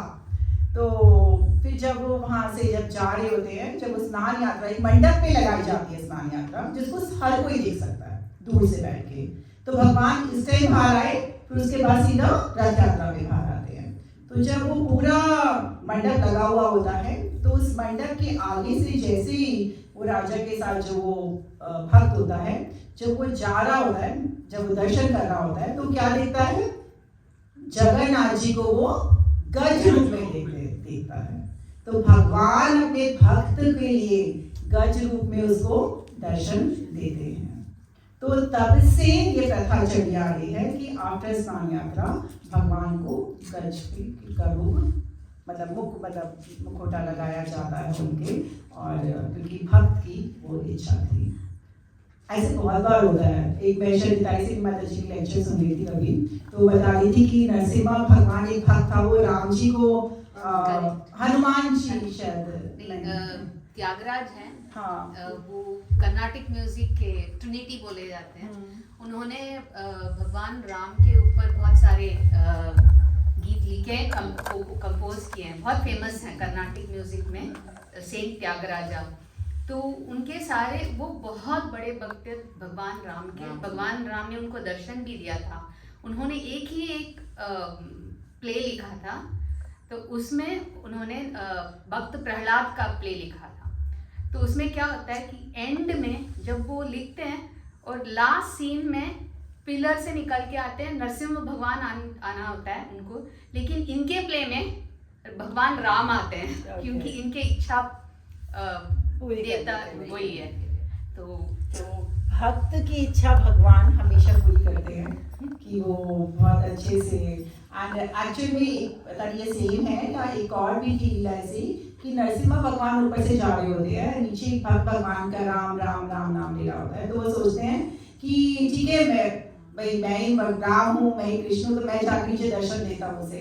तो हनुमान तो फिर नरसिम्हा भगवान वहाँ से निकलते, लेकिन हनुमान जी ध्यान नहीं देते हैं एंड वो निकल जाते हैं। तो फिर नरसिम्हा बोलते हैं, अरे ये तो देखा भी नहीं से तो मुझे। तो फिर वो दोबारा क्या करते हैं, राम का रूप लेकर आते हैं। तो तभी हनुमान जी खड़े होते हैं और प्रणाम करते हैं। आई डोंट नो किस where, we just Google it, ओबलम में है ये, ओबलम में होगा। तो वहाँ पे नरसिम्हा राम करके आज भी वो डेटीज हैं और वहाँ पे उनकी पूजा की जाती है। तो इस भावा कि हम किस भाव से राम की, कृष्ण की पूजा करते हैं, कौन हमारे आराध्य देव हैं। बट जिनकी भी आप पूजा करते हो, राम की करें, कृष्ण की करें, बट उसको पूरे भाव के साथ आप उन्हें कीजिए। तो इस तरीके से भगवान ने उन्हें गज का दर्शन दिया। 7 days ये रात ये वहाँ भगवान होते हैं। गुंडीचा में बहुत अच्छे से उनकी सेवा होती है। माँ है, मासी के घर गए हैं, तो वहाँ टाइमिंग जरा ठीक ठाक रहते हैं। जो जगन्नाथ टेम्पल में कभी नहीं रहते हैं टाइमिंग से, कब सोते हैं कब उठते हैं। एंड वहाँ से वो 7 days होकर वापस आते हैं। उसको उल्टा रथ यात्रा बोलते हैं। एंड उल्टी रथ यात्रा जब वो करते हैं तो वापस आने के बाद भी लीला है। जब वहाँ रहते हैं तो भी लक्ष्मी जी आती हैं। तो जो बताया गया, रथ तोड़ देती है उनका, क्योंकि वो 2 दिन तक रहके जाते हैं और 4 दिन तक वापस नहीं आते हैं। तो लक्ष्मी जी को गुस्सा आता है, वो जाती है, उनका रथ तोड़कर वापस आ जाती है कि अब तुम आओ, कैसे आओगे घर पर, मैं बताती हूँ तुम्हें। तो दैट इज ऑल्सो वन लीला। फिर जब वो आते हैं तो लक्ष्मी जी रूठी होती हैं एंड भगवान उन्हें रसगुल्ला देकर, पूरे उस दिन भगवान जी के रसगुल्लों का भोग लगता है। एंड तो वो रसगुल्ला बना के खुद अपने हाथों से लक्ष्मी जी को खिलाते हैं। इसलिए वहाँ पर नेक्स्ट डे भगवान को बस सजाया जाता है, पूरा रसगुल्लों का भोग लगाया जाता है। तो दिस इज ऑल्सो लीलास जो भगवान कहते हैं ना कि रूठना और मनाने में जो प्रेम का जो भाव है वो भगवान प्रदर्शित करते हैं। तो बहुत सारी लीलाएं जगन्नाथ जी की, बहुत सारी। तो जस्ट प्रे करते हैं जगन्नाथ जी से कि जब वो बाहर निकलें तो हम भी अपनी कृपा भरी दृष्टि हम पे डालें और कि हम उन्हें देखने चाहते हैं, मगर कुछ ऐसा करें कि वो हमें देखें अपनी इतनी बड़ी बड़ी आंखों से। हम कहीं पर उनके कहीं किसी कोने पे हमारी फोटो क्लिक हो जाए उनकी आंखों से। तो यही प्रे करते हैं। एंड इस Lord is really merciful, Jagannath ji बहुत मर्सीफुल है। तो उनसे यही मांगते हैं कि हम उनकी भक्ति हमेशा करते हैं। और तो भगवान जो हैं सुभद्रा और बलदेव के साथ वहाँ पर विराजमान है और आपको दर्शन चक्र के साथ। तो कभी और किसी टाइम 10 मिनट्स की लीला सुनेंगे, बहुत सारी लीलाएं Jagannath ji. Hare Krishna, thank you so much. Question answers हैं कोई? मेरा तो मेरे क्वेश्चन है। हाँ जी, हाँ बोलिए। तो माता जी, मेरा मेरे लर्निंग रियलाइजेशन क्वेश्चन तीनों हैं sir, if you allow. So actually Braj Prabhu ji से तो we always keep learning so many things, but in one of his lectures उन्होंने बहुत अच्छा एक एडवाइस किया, and I felt it very good for myself, so I started implementing it. उन्होंने advice किया that रोज़ आके हमें भगवान के सामने at the end of the day अपने भगवान के सामने खड़े होकर उनसे बात करनी चाहिए, जो हमारे घर में जो main father for all of us. So हमें घर में वापस आके उनसे बात करनी चाहिए अपने पूरे दिन की, हमने क्या क्या किया वो भगवान को। जैसे हम घर आते हैं किसी से भी बात करते हैं, अपनी पूरा दिनचर्या बताते हैं, तो उसी तरह से भगवान के सामने खड़े होकर हमें अपना पूरा दिन का whatever activities we did वो सब हमें बतानी चाहिए। So I started implementing it, and for since very long I am doing it. But मेरा रियलाइजेशन ये है that well, it sounds easy. The difficult part of it is that it's very embarrassing, because when you come back and tell what did I do from 4:30 a.m. when I got up and now I'm coming to you, in between there is the full time when I did not even remember Lord at all. मैंने सुबह उठा, मैंने ठीक है अपना जप कर लिया, मैंने मंगला आरती कर ली, मैं जिम गया, मैंने तो नहीं सोचा भगवान के बारे में, मैंने स्क्वैश खेला, मैंने तो नहीं सोचा, मैं अपने ऑफिस गया, मुझे पूरे दिन कुछ याद नहीं आई आपकी, and then I came back, हाँ लौटते हुए कुछ सुनते हुए आया था, तब याद आया, अच्छा हाँ। तो so this is the embarrassing part of it as well. And then coming to the question which is, जैसे आपने आज भी बोला that we should involve all our senses towards the lord. Again it is easy said but it is so difficult। मतलब सुबह as I come back and I tell everything to the lord कि मैंने आज सुबह से शाम तक ये किया, बट टू बी ऑनेस्ट मैंने तो भगवान को सेंटर में रख के कुछ भी नहीं किया except for few hours in the morning और वॉट एवर। आज मतलब मुझे लिटरली श्रीदेवी कॉल में 6:30, तुमने अभी तक रिमाइंडर नहीं डाला, अदरवाइज शायद मैं क्लास ही भूल जाता। सो this is the question that it is easier said, but then how to put your senses in the service of Lord, it is so difficult, no? ऐसे सेम क्वेश्चन मुझे पता नहीं कौन से महाराष्ट्र में मुझसे पूछा गया था, महाराष्ट्र ने एक सिंपल आंसर दिया था कि ये क्वेश्चन तुम्हारे माइंड में आया, दैट मीन्स वही है कि आप कृष्ण की तरफ आगे बढ़ रहे हो। मेरे को यही आंसर मिला। एग्जैक्टली, महाराज ने सिर्फ सिंपल एक लाइन का आंसर दिया था कि अगर आपके माइंड में क्वेश्चन आया कि आपने कुछ भी नहीं करा है, आपने भगवान के सामने आपकी गिल्टी फील हुई है, ये सब यदि हो रहा है, तो दैट मीन्स कि आपका भक्ति की तरफ आप ऑटोमेटिकली आगे बढ़ रहे हो, नहीं तो ये आपके माइंड में आता ही नहीं, ये रियलाइजेशन भी नहीं होता आपको।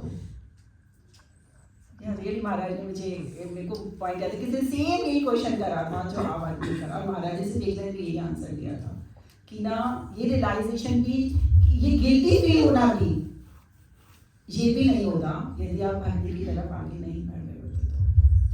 तो ये गिल्टी फील होना ही ये है कि आप भक्ति में आगे बढ़ रहे हो।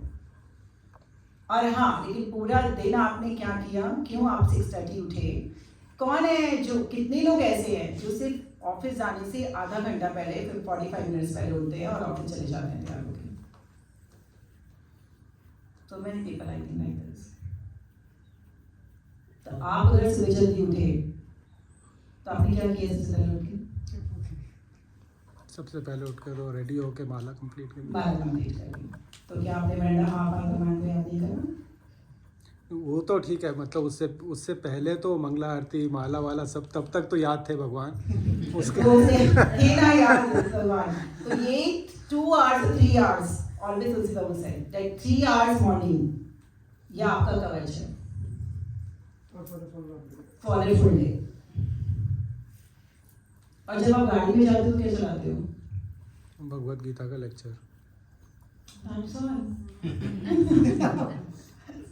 सी ये तो गौरा का दर्शन को भी कहते हैं ना कि whenever you are 6 hours in office, whatever hours your office, you have to give that 6 hours fully in the office, so that when you come back, आपको ऑफिस का काम नहीं हो और आप भगवान की साधना कर सको, because that is your duty. आप गृहस्थ लाइफ में नहीं आते ना फिर. If you are in गृहस्थ लाइफ, तो then is your duty कि you have to go office, you take care of your kids, you take care of your family, you come back and take care of mother and father. You have to talk them. अगर आप अपनी duties नहीं पूरी करते गृहस्थ आश्रम में रहकर, that is cheating actually. वो भगवद गीता में भगवान खुद कह रहे हैं कि if you are in गृहस्थ लाइफ, तो you have to do your duty. But मुझे सेंटर में रखा है, तो आपने भगवान को अपने हृदय में बिठा रखा है. आप डेली चैंटिंग करते हो, मंगला आरती करते हो, भगवान को अपने सेंटर, अपने हॉल के अंदर रख रखा है, उनको सबसे बड़ा घर दे रखा है. आप कीर्तन में माता जी का इतना साथ देते हो. It's okay, because you are a गृहस्थ, यू आर नॉट ए वानप्रस्थ, यू आर सन्यासी. और भगवान ने कौन सी 5 चीजें बताई है गृहस्थ करने के लिए? मैंने बताई थी किसी को, फटाफट, ऑलरेडी हम लेट हैं, फिर सबको के माता जी ने लेट किया. जल्दी से 5 चीजें मैंने बताई थी, एक बार शायद यहीं पे बताई थी क्लास में शुरू में आई थी. तो क्या 5 चीजें करनी चाहिए गृहस्थ को? फटाफट. प्रभु जी बताएं. नहीं. यस, कौन सी 5 चीजें गृहस्थ के लिए? और वो प्रभु करते हैं, मैं प्रभु के लिए बता रही हूँ स्पेशली. प्रभु वो 5 चीजें करते हैं. जपमाला, जप करना, भोग धारणा. यस. अभी क्या कर रहे हो? भगवद गीता भागवत पढ़ना, सन्यासियों की भगवान की सेवा सेवा करना और भगवत धाम जाना, मतलब सॉरी धाम जाना. जब भी आप हॉलीडेज पे जाएं, धाम जाएं भगवान की. That's all. That is the गृहस्थ 5 ड्यूटीज. मैंने नहीं बताई है, रूपा गोस्वामी ने बता रखी है, मैंने नहीं बताई. उन्होंने लिख रखा है नेक्टर ऑफ डिवोशन के अंदर, I think nectar of devotion में. Only the 5 duties in a गृहस्थ लाइफ में रहते हुए, और आप मेरे ख्याल से आप सब करते हो. More or less. अगर आप इनको कितनी सारी ड्यूटी छोड़ के, ऑफिस को छोड़ के मुझे घर में बैठना है, वो आपकी चीटिंग होगी. दैट इज रॉन्ग, बिकॉज आपने अपने धर्म का पालन नहीं कर रहे हो. जो बैठता है, जो घर पे बैठते मतलब ये सब काम देकर के घर पे बैठता है. जो ऑफिस से जाते हैं, हाँ, उनको पूरा दिन भगवान की से कर. किसकी बात कर रही है? उनकी तरफ से वो क्लैरिफाई कर रहे थे कि वो बोल रहे थे जो घर में है, मतलब जो वर्क फ्रॉम होम है. वर्क फ्रॉम होम भी तो वर्क ये नहीं कि वर्क नहीं हो रहा है. But that is a good point कि आपको ऑफिस का जो आने जाने का टाइम है वो बच जाता है, तो then you do more chanting. और भगवान का और अच्छे से रत्न भूषण प्रभु से श्लोका याद करो, फोन करके पूछो. Good time. But thing is कि दैट वर्क फ्रॉम होम के नाम पे कि इधर भी हो रहा है उधर भी हो रहा है काम, तो वो नहीं. अगर वर्क फ्रॉम होम है तो कंसंट्रेट हो जाए. तो वही बरोदर प्रभु ने बोला कि मैं जब ऑफिस में था, मुझे काम मिलता था, तो जो 1 वीक का काम था मैं 1 दिन में खत्म कर देता था. पहले मैं 1 दिन में देने लगा तो मुझे और काम मिलने लगा, फिर मैं 1 दिन में काम खत्म करके रखता था. And then I used to chant another, देता 5 दिन देता. सबमिट करता है. हाँ ठीक है, सबमिट 5 दिन. तो ठीक है, अभी जगन्नाथ जी का ये फेस्टिवल चल रहा है. जगन्नाथ रथ यात्रा है फ्राइडे, और यूए के अंदर छुट्टी कर दी है डिक्लेयर आपने जगन्नाथ रथ यात्रा के लिए. तो सो मर्सीफुल. तो 27 जगन्नाथ तो जगन्नाथ रथ यात्रा, तो देन या तो शाम को होगी 4 से 8 जेएसएस में होगी, या सिंधी हॉल में होगी, या सभा हॉल में होगी. वो बता दिया जाएगा आपको कहाँ पे होगी, जो ये बड़े स्केल पे होगी. हमारे भक्ति वृक्षा में हम 28 तारीख को कर रहे हैं, सैटरडे को. तो सैटरडे को मंगला करते हैं, तो मंगला थोड़ी सी लेट कर रहे हैं, तो 10 बजे से 2 बजे तक हम अपने भक्ति वृक्षा की करेंगे इधर. तो प्लीज आप सब आइएगा. आप लोग तो हमारे भक्ति वृक्षा के मेंबर्स हैं, तो आप दोनों जगह आइएगा. आप 27 तारीख को बड़े प्रोग्राम में आए, और 28 तारीख को जो हमारा भक्ति वृक्षा का होगा, जो 27 तारीख को 4 से 8 है शाम को, और ये हमारी 10 से 1, और ये गोल्डन सैंड्स पास में है. जाइए बिल्डिंग, सबको पता है. So we will send the invitation and then you can confirm. That's all. और जो लोग जगन्नाथपुरी जा रहे हैं या कहीं और जा रहे हैं रथ यात्रा में तो देन ओके, तो वहाँ पे आप भगवान के दर्शन करने के लिए जाएं। तो भगवान स्पेशली बाहर आते हैं सबको दर्शन देने के लिए। जैसे एक अमरेंद्र प्रभु का लेक्चर सुन रहा था मैं, तो वो कह रहे थे कि जब थोड़े बीमार होते हैं हम तो हम डॉक्टर के पास जाते हैं, जब और ज़्यादा बीमार हो जाते हैं तो डॉक्टर को घर पे बुलाते हैं। तो ऐसी जब क्या कहते हैं हम भौतिक जगत के अंदर हम थोड़े बीमार होते हैं तो हम भगवान के दर्शन करने के लिए जाते हैं मंदिर में, लेकिन जब ज़्यादा बीमार हो जाते हैं तो भगवान अपने आप बाहर में दर्शन देने के लिए आते हैं। जैसे कि सिर्फ एक पर्टिकुलर कम्युनिटी मंदिर के अंदर जा सकती है। भगवान कहते हैं मैं तो जगन्नाथ लॉर्ड ऑफ यूनिवर्स हूँ, तो मैं सिर्फ इनके लिए नहीं हूँ ना, ये लोग तो आते हैं, बाकी सब के लिए मैं बाहर हूँ। तो बाकी सबको बाहर भगवान आके दर्शन देते हैं कि सिर्फ हिंदुओं को अलाउ करते हैं वहाँ पे, और फॉरेनर्स को अलाउ नहीं करते हैं। तो धन भगवान बोलते हैं कि तो उनको भी तो, और जो कम्युनिटीज हैं उनको भी तो, उनका भी तो मैं लॉर्ड हूँ। तो धन आई कम आउटसाइड एंड मैं दर्शन। तो हम जब ज़्यादा बीमार हैं तो धन भगवान अपने आप से दर्शन देने के लिए आते हैं। बहुत सारे पास टाइम्स हैं, आप आए। 27 तारीख को फ्राइडे को थोड़ी कथा होगी, 28 तारीख को भी होगा, फिर 29 को जो JSS में शाम का प्रोग्राम होता है उसमें भी बहुत सारी जगन्नाथ पास टाइम्स तो बहुत सारे मिलेंगे। नेक्स्ट ट्यूसडे को भी हम कुछ एक आध पास टाइम्स करेंगे जगन्नाथ जी, ठीक है। तो होस्ट राजेश और राजेश और बिंदु माता जी का बहुत बहुत धन्यवाद कि आज आए राजेश जी।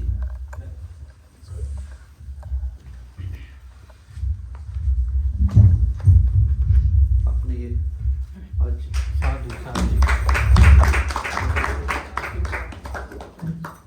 राजेश प्रभु और बिंदु माता जी का बहुत बहुत धन्यवाद।